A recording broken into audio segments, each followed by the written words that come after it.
আমার একজন সৎ ভাই আছে, নাম করণ। ও ছোটবেলা থেকেই খুব চঞ্চল, দুষ্টু আর প্রাণবন্ত ছিল। তবে ইদানিং ওর ব্যবহার অনেকটাই বদলে গেছে। ও যেন আগের চেয়ে অনেক বেশি শান্ত, ভদ্র আর খেয়ালি হয়ে উঠেছে।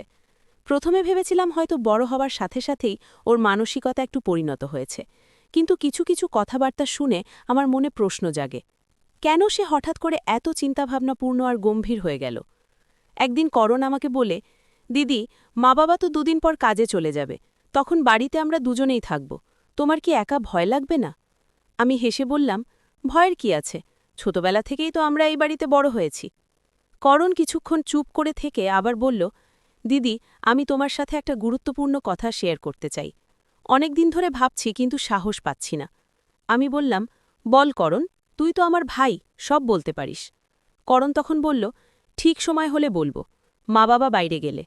কিন্তু করণ যা বলল তা আমার কল্পনার বাইরেই ছিল। বন্ধুরা, মূল পর্বে যাবার আগে তোমাদের কাছে ছোট্ট একটা রিকোয়েস্ট। তোমরা যারা এখনও আমার চ্যানেলটিকে সাবস্ক্রাইব করনি, তারা অবশ্যই আমার চ্যানেলটিকে সাবস্ক্রাইব করে পাশে থেকো।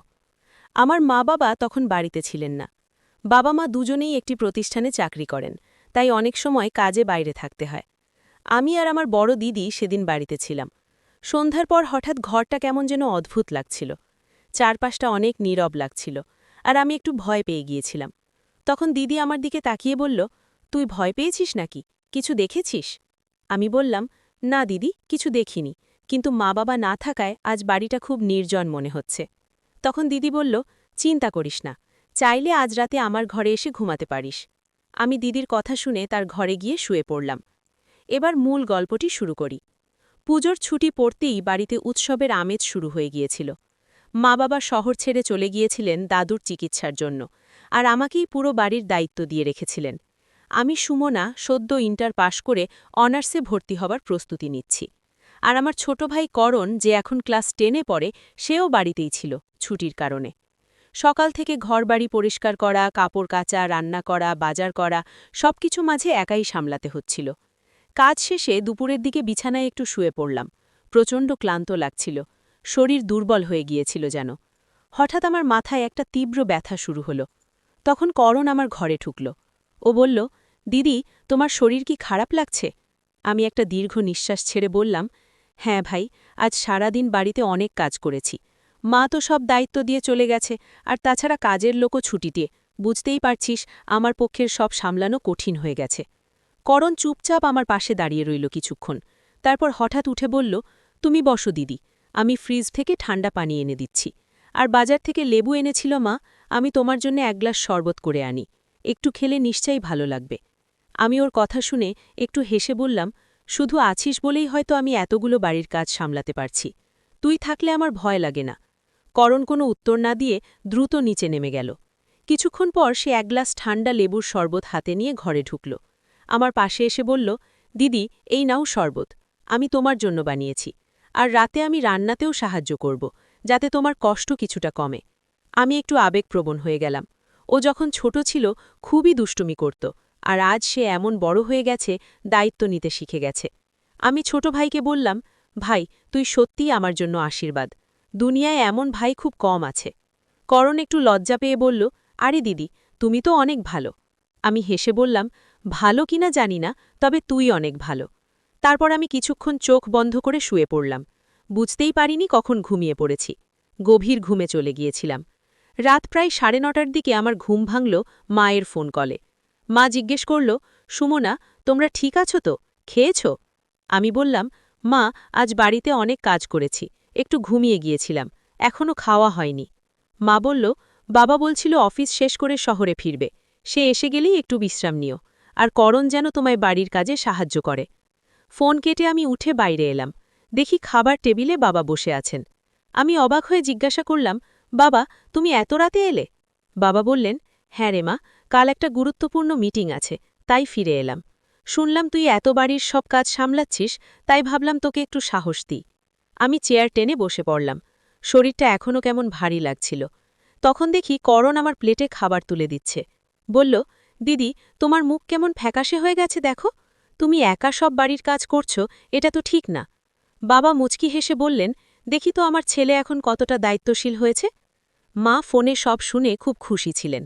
বললেন, করণ যেন এইভাবেই বড় হয়। মানুষের প্রতি ভালোবাসা, দায়িত্ববোধ থাকলেই মানুষ হয়।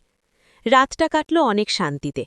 করণ বলল, দিদি, আজ পাশের ঘরে থাকব, মানে তোকে একটু ভয় লাগছে। তাছাড়া যদি তোমার কোনো দরকার হয় আমাকে ডেকো। আমি বললাম, ভয় পাস তুই? তুই তো রাতে বন্ধুদের সাথে বাইরে থাকিস, তখন ভয় করে না? করণ একটু হেসে বলল, ওটা আলাদা ব্যাপার। আজ মা নেই, তাই মনটা খারাপ। তোমার আশেপাশে থাকলে ভালো লাগে।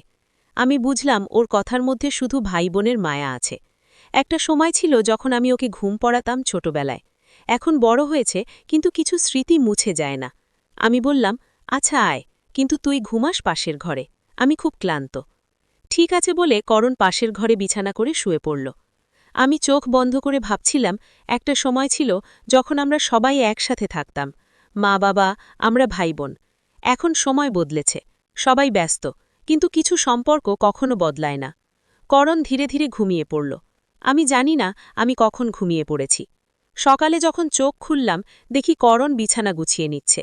সে বলল, দিদি, তোমার ঘুম ভাঙানো যাবে বলে গেটে ফোন করে দিয়েছি, দরকার হয়নি। আমি চা বানাচ্ছি, তুমি মুখ ধুয়ে এসো। আমি মুগ্ধ হয়ে ওর দিকে তাকালাম। মনে হলো এই ছোট্ট ভাইটাই হয়তো একদিন সত্যিকারের একজন দায়িত্বশীল মানুষ হয়ে উঠবে। আমার মা ও বাবা দুজনেই একই প্রতিষ্ঠানে চাকরি করতেন। সংসারের খরচ, আমাদের পড়াশোনার ব্যয়, সবকিছু মিলিয়ে শুধু বাবার আয় যথেষ্ট ছিল না, তাই মা চাকরিতে যোগ দেন। আমি আর আমার ভাই করণ কলেজে পড়ি। তবে এখন পুজোর ছুটির জন্য আমাদের কলেজ বন্ধ, আর আমরা বাড়িতে আছি। ছুটি শুরু হবার পর লক্ষ্য করছিলাম করণ আগের চেয়ে অনেক বেশি খেয়াল নিচ্ছে। আমার বাড়ির কাজে সাহায্য করছে, বারবার জিজ্ঞেস করছে আমি ক্লান্ত কিনা। বলছে, তুমি বাড়িতে অনেক কাজ করো, একটু বিশ্রাম নাও, আমি আছি তো। ভালো লাগছিল, কিন্তু কোথাও যেন একটা অস্বস্তি মনে হচ্ছিল আমার ভেতরে। গভীর রাতে হঠাৎ ঘুম ভেঙে দেখি দরজা একটু খোলা।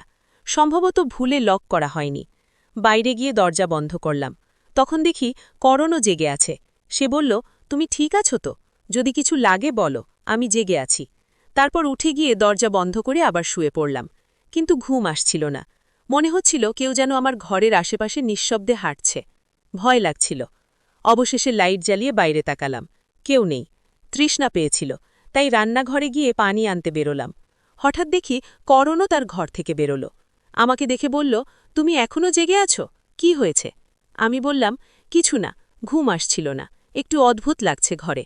সে বলল, ভয় পেয়েছ নাকি? কিছু দেখেছ? আমি বললাম, না দিদি, কিছু দেখিনি। কিন্তু সে অনেকটা জোর করেই বলল, না, আমি তোমার ঘরের আশেপাশে থাকলে তুমি নির্ভয় থাকবে। শেষমেশ সে একটা চেয়ারে বসে রইল, আমিও ঘুমিয়ে পড়লাম। সকালে উঠে দেখি সে মেঝেতে বসে একটা বই পড়ছে। বলল, তুমি অনেক গভীর ঘুমিয়েছিলে, আজ স্বপ্ন দেখেছ? আমি হাসলাম। না, তবে ঘুমটা অন্য দিনের চেয়ে একটু বেশি গভীরই ছিল। মাথায় একটা কুয়াশার ছায়া ছিল, ঠিক ঠাহর করতে পারছিলাম না। সেদিন সারাদিনই আমার মনটা অস্থির ছিল। বারবার মনে হচ্ছিল কিছু একটা ঠিক হচ্ছে না। বাবা মা বাড়িতে না থাকায় তেমন যেন বাড়িটা ফাঁকা লাগছে। করণকে দেখলাম উঠানে দাঁড়িয়ে আছে। আমাকে দেখে বলল, দিদি, তোমার রান্নার কাজে কি আমার সাহায্য লাগবে? তবে কিছু কথাবার্তা একটি অদ্ভুত লাগছিল। একদিন করণ বলল, দিদি জানো, মাঝে মাঝে মনে হয় এই বাড়িতে কিছু একটা আছে। গত কয়েক রাতে আমারও ঘুমের মধ্যে অদ্ভুত স্বপ্ন হচ্ছিল। জানি না ভুল নাকি আসলেই কিছু ছিল। আমি অবাক হলাম, তুইও স্বপ্ন দেখছিস? সেই রাতে আবার আমি অদ্ভুত স্বপ্ন দেখলাম। মনে হচ্ছিল কেউ আমার ঘরের আশেপাশে হাঁটছে, কিন্তু আমি কোনো ভয় পেলাম না। এটা ছিল ঘুমের মধ্যে স্বপ্ন দেখা। তবে আমি আতঙ্কিত হয়ে উঠলাম। পরদিন সকালে মা ফিরে এলো অফিস থেকে। আমি তাকে কথায় কথায় জিজ্ঞেস করলাম, মা, এই বাড়িতে কি পুরনো কোনো স্মৃতি আছে যা ভয়ের মতো? মা একটু চুপ করে থেকে বললেন, এই বাড়িতে কোনো কিছু নেই মা, তুমি ভয় পেও না। মনে হয় ছুটির সময় বলে তোমার মন বেশি ভাবছে। আমার সন্দেহ বাড়ল। দুপুরে মা বাবা ঘুমিয়ে গেলে আমি আর করণ বসেছিলাম। হঠাৎ সে বলল, তুই চাইলে রাতে আমি তোর ঘরের বাইরের বারান্দায় বসে থাকব। তোর সমস্যা হলে আমাকে ডেকিস, আমি ঘুমাবো না, আমি বারান্দায় বসে থাকব। আমি ভাবলাম বিষয়টা হয়তো শুধুই অতিরিক্ত চিন্তা। তবে কিছু একটা ঠিকই ঘটছে, যার ব্যাখ্যা নেই। রাতে ঘুমানোর আগে দরজা ভালোভাবে লক করে দিলাম। জানালাও বন্ধ। এবার লাইটটা জ্বালিয়ে রাখলাম। ঘুম এলো দেরিতে। মাঝরাতে হঠাৎ দরজায় ধক্কার শব্দ শুনলাম। আমি উঠে গিয়ে বাইরে তাকালাম। কেউ ছিল না। তবে বারান্দার দিকে দেখতে পেলাম আমার ছোট ভাইয়ের মতো কে যেন দাঁড়িয়ে আছে। আমি ঠিক বুঝতে পারিনি। আমি তখন মাতে জোরে ডাক দিলাম। আমার ডাক শুনে সবাই উঠে এলো। বাবা এসে বলল, তুমি ভয় পেয়েছ? দরজাটা তো বন্ধ ছিল। করণ বলল, আমি বাইরে কিছুই দেখিনি, তবে আমি নিশ্চিত আমি কাউকে বারান্দায় দাঁড়িয়ে থাকতে দেখেছি। আমরা হতভাগ হয়ে গেলাম। তারপর কয়েকদিন আর কিছু হয়নি, তবে আমি বুঝে গেলাম আমার ভয় শুধু ভাই বা কাউকে নিয়ে নয়, বাড়িতেই হয়তো কিছু অদ্ভুত রহস্য লুকিয়ে আছে। করণ পরবর্তীতে একদিন এসে বলল, দিদি, তোকে নিয়ে আমি খুব চিন্তায় ছিলাম, কিন্তু এখন বুঝতে পারছি হয়তো এই বাড়ির ছায়াগুলোই আমাদের মনকে বিভ্রান্ত করছে। আমি চুপ করেছিলাম। আমরা ঠিক করলাম মা বাবার সঙ্গে কথা বলে এই ছুটি শেষে গ্রামের বাড়িতে একটু ঘুরতে যাব। গ্রামের বাড়িতে গেলে হয়তো মনটাও শান্ত হবে। যাই হোক, আমি করণকে বললাম, লোকের মুখে শুনেছি দাদারা যখন বিয়ে করে ফেলে তখন দিদিরা পর হয়ে যায়। এ কথা শুনে করণ হেসে বলল, ভাই দিদির সম্পর্ক সারা জীবন থাকবে। তোমার মতো দিদি পেয়ে আমি ভাগ্যবান, কারণ দিদিরা